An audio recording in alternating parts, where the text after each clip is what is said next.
நமக்கு வேண்டியது என்ன? சமூக நீதி. சமூக நீதின்னு என்னன்னு தெரியுமாம்மா? சமூக நீதியினால் நம்ம எல்லாமே ஜாதி வச்சுதான் பிரிச்சு வச்சிருக்கிறாங்க அந்த காலத்துல இருந்து. இந்த கீழ ஜாதி, மேல் ஜாதி, நடுநிலை ஜாதி, உயர்ந்த ஜாதி, அந்த ஜாதின்னு தொழில் வச்சுக்கிட்டு தான் ஜாதி வச்சாங்க. ஜாதி வச்சுதான் பிரிச்சுட்டாங்க. அந்த ஜாதி வச்சுதான் அடக்குமுறையெல்லாம் நடந்தது. நமக்கு படிப்பு கொடுக்கல, வேலை கொடுக்கல, எல்லாமே அப்படியே வச்சுட்டாங்க எல்லாம். இப்போ அதுல கீழ் உள்ள ஜாதிகள் இவங்க எல்லாமே மேல் ஜாதி இருக்காங்கல்ல, உயர்ந்த ஜாதி இருக்காங்கல்ல, வளர்ந்த ஜாதி, அந்த ஜாதிக்கு நிகராக வளராத ஜாதிகள் எல்லாம் அங்கே அந்த அந்த அளவுக்கு சமூக பொருளாதார கல்வி முன்னேற்றம் அடைவதுதான் சமூக நீதி. இதை அடைய வேண்டும் என்றால் கீழே இருக்கின்ற அத்துணை சாதிகளுக்கும் கல்வியை கொடுக்கணும், படிக்க வைக்கணும். படிச்சு வேலையை கொடுத்தா அவங்க நல்ல சுயமரியாதையோட முன்னேறுவாங்க. அதுக்கப்புறம் ஏற்றத்தாழ்வுகள் இருக்காது. இதுதான் சமூக நீதி வேண்டும். இதுதான் நம்ம கேட்டுட்டு இருக்கிறோம் காலங்காலமா. இதுக்குதான் நம்ம போராடிட்டு வரோம். இதுக்காகத்தான் நம்ம எத்தனையோ போராட்டங்கள் செய்தோம். நம்முடைய இடஒதுக்கீடு தியாகிகள் 21 பேர் ஒரே நாள்ல காவல்துறையில சுட்டு தீர்த்தாங்க. ஒரே நாள். அவங்க எதுக்கு ஜெயிலுக்கு எதுக்கு நம்ம அவங்க உயிர் தியாகம் பண்ணாங்கன்னா அதுல வன்னிய சமுதாயத்திற்கு இடஒதுக்கீடு தனியா வேண்டும் என்று. இன்னைக்கு வரைக்கும் கிடைக்கல. கிடைச்சது இடையில இதற்கு முன்பு இருந்த முதலமைச்சர் எடப்பாடி பழனிசாமி அவர்கள் வன்னியர்களுக்கு 10.5 விழுக்காடு உள்ஒதுக்கீடு கொடுத்தார். ஆனா கடைசி காலத்தில் கொடுத்தனால அதுல திமுக ஆட்சி வந்தது. திமுக ஆட்சியில அதுல தடை பண்ணிட்டாங்க, கோர்ட்ல தடை பண்ணிட்டாங்க. ஏன்னா இவங்க கோர்ட்ல சரியான வாதம் பண்ணல. அதெல்லாம் நிறைய சூழ்ச்சி இருக்கு, நிறைய சூழ்ச்சி இருக்கு. சரியான முறையில் வைக்கல, சரியான வாதம் பண்ணல. ஏதோ ஒரு ஏஜியை கொடுத்தாங்க. ஏஜி என்ன பேசணும்னு தெரியல, அவருக்கு தெரியல. அதன் பிறகு தடை பண்ண பிறகு உச்சநீதிமன்றம் நாங்க போனோம். உச்சநீதிமன்றத்தில் அவங்க சரியான வாதம் வைக்கல, நாங்க வச்சோம். வச்சு உச்சநீதிமன்றத்தில் ஒரு தீர்ப்பு வழங்கினாங்க. நீதிபதி என்ன தீர்ப்பு வழங்கினாங்கன்னா, தமிழ்நாட்டில் வன்னியர்களுக்கு உள்ஒதுக்கீடு கொடுக்க என்ன தடயம் கிடையாது, நீங்க தாராளமா கொடுத்துட்டு போங்க, தரவுகளை சேகரித்து நியாயப்படுத்தி கொடுங்கள், ஜஸ்டிஃபை பண்ணுங்க டேட்டா வச்சுன்னு சொல்லிட்டு போட்டாங்க. தீர்ப்பு வழங்கி கிட்டத்தட்ட 1312 நாட்கள் ஆகிறது. உச்சநீதிமன்றத்தில் ஒரு தீர்ப்பு வந்து 1312 நாட்கள் ஆகியும் இங்க இருக்கின்ற முதலமைச்சர் ஸ்டாலின் அவர்கள் வன்னியர்களுக்கு இடஒதுக்கீடு கொடுக்க மறுக்கிறார். தயங்குறார்ல நான் சொல்ல மாட்டேன், மறுக்கிறார், அப்பட்டமா மறுக்கிறார். உச்சநீதிமன்ற தீர்ப்புக்கு பிறகு வேற என்னையா இருக்கு? அதுக்கு மேல முறையீடு ஏதாவது இருக்கா? யாருமே எதிர்க்க முடியாது. ஏன்னா உச்சநீதிமன்ற நீதிபதியிலே சொல்லிட்டாங்க, நீ தமிழ்நாட்டில் வன்னியர்களுக்கு உள்ஒதுக்கீடு கொடுக்கலாம் சொல்ற. அந்த உள்ஒதுக்கீடு என்ன? எம்பிசில உள்ஒதுக்கீடு. அப்படி உங்களுக்கு என்ன தயக்கம் அதுல? முதலமைச்சர் அவர்களே, உங்களுக்கு என்ன தயக்கம், என்ன பிரச்சனை அதுல?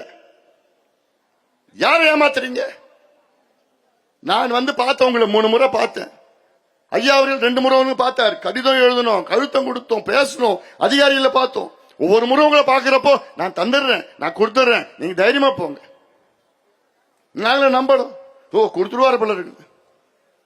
இப்பதான் தெரியுது நாம போட்டாரு. எல்லாரையும் அப்படிதான் பண்ற. ஆனா இப்ப திடீர்னு சொல்றாரு அது என்னால கொடுக்க முடியாது, மத்திய அரசு சாதிவாரி கணக்கெடுப்பு நடத்தினாதான் அது கொடுக்க முடியும். ஏன் இதை முதலே சொல்றது? 3 ஆண்டுகளுக்கு முன்பே சொல்ல வேண்டியதானே இது? ஆனா அது உண்மையும் கிடையாது. உச்சநீதிமன்றம் தீர்ப்புல சாதிவாரி கணக்கெடுப்பு நடத்திதான் நீங்க வன்னியர்களுக்கு உள்ஒதுக்கீடு கொடுக்கணும்னு எங்கேயுமே சொல்லல. தரவுகளை சேகரித்து கொடுங்கள், நியாயப்படுத்தி கொடுங்கள். அந்த தரவுகள் எங்க இருக்கு? கம்ப்யூட்டர்ல இருக்கு, டேட்டா இருக்கு. பட்டன் தட்டினா வரப்போகுது கம்ப்யூட்டர். எம்பிசில எத்தனை வன்னியர்களுக்கு வேலை கிடைச்சது, படிப்பு கிடைச்சது, எல்லாமே கிளீனா டிஎன்பிஎஸ்சில யூபிஎஸ்சில எவ்வளவு கிடைச்சு எல்லாமே எடுத்தா போதும். நான் அதுக்கு ஒரு உதாரணம் நான் சொல்றேன். தமிழ்நாட்டில் 109 காவல்துறை உயர் அதிகாரிகள் இருக்கின்றார்கள். டிஜிபி, ஏடிஜிபி, ஐஜி, டிஐஜி அந்த பதவியில் 109 பேர் இருக்கிறாங்க. பெரிய போஸ்ட் அது காவல்துறையில். அதுல எத்தனை பேர் தெரியுமா வன்னியர்கள்? எத்தனை பேரு? ஒன்னே ஒண்ணுதான். இது எவ்வளவு பெரிய ஒரு துரோகம், எவ்வளவு பேர் ஒரு சமூக அநீதி இது. தமிழ்நாட்டிலே தனிப்பெரும் சமுதாயம் வன்னியர்கள், சிங்கிள் லார்ஜஸ்ட் கம்யூனிட்டி தமிழ்நாட்டில் வன்னியர்கள் 18 விழுக்காடுக்கு மேல் இருக்கின்ற மக்கள்.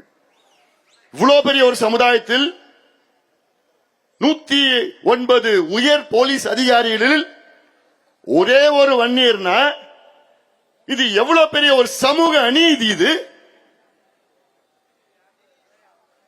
இதை சரி செய்ய துப்பில்லாத ஒரு அரசு திமுக அரசு. இதுக்கு ஐஏஎஸ் அதே நிலையில் தான் இருக்கிறாங்க, எல்லா துறையிலும் அப்படிதான் இருக்கிறாங்க. இப்படி இவ்வளவு ஒரு மோசடி இந்த சமுதாயத்திற்கு செய்கின்ற திமுகவை வருகின்ற தேர்தலில் ஒரு வன்னியர் கூட திமுகவுக்கு ஆதரவாக இருக்கக்கூடாது, திமுகவுக்கு ஓட்டு போடக்கூடாது. திமுகவை விரட்டி அடியுங்கள் வன்னியர் சொந்தங்களே. இது வன்னியர் பிரச்சனை மட்டுமில்லை, இது சமூக நீதி பிரச்சனை. இது சமூக நீதி பிரச்சனை. இது முதலமைச்சர் ஸ்டாலின் அவர்கள் வசனம் மட்டும் பேசிட்டு இருக்கிறார். சமூக நீதி என் உயிர் மூச்சு, அந்த மூச்சு இந்த மூச்சு கண்ணா மூச்சு. சமூக நீதிக்கும் ஸ்டாலினுக்கும் ஏதாவது சம்பந்தம் இருக்கா? அது என்னன்னு கூட தெரியலப்பா. அதுதான் எனக்கு வருத்தமா இருக்கு. கேட்டா தந்தை பெரியாருடைய வாரிசு, அண்ணா வாரிசு, கலைஞர் வாரிசுன்னு சொல்லிட்டு அவங்க பேரெல்லாம் பயன்படுத்துவதற்கு முதலமைச்சர் அவர்களுக்கு தகுதி கிடையாது.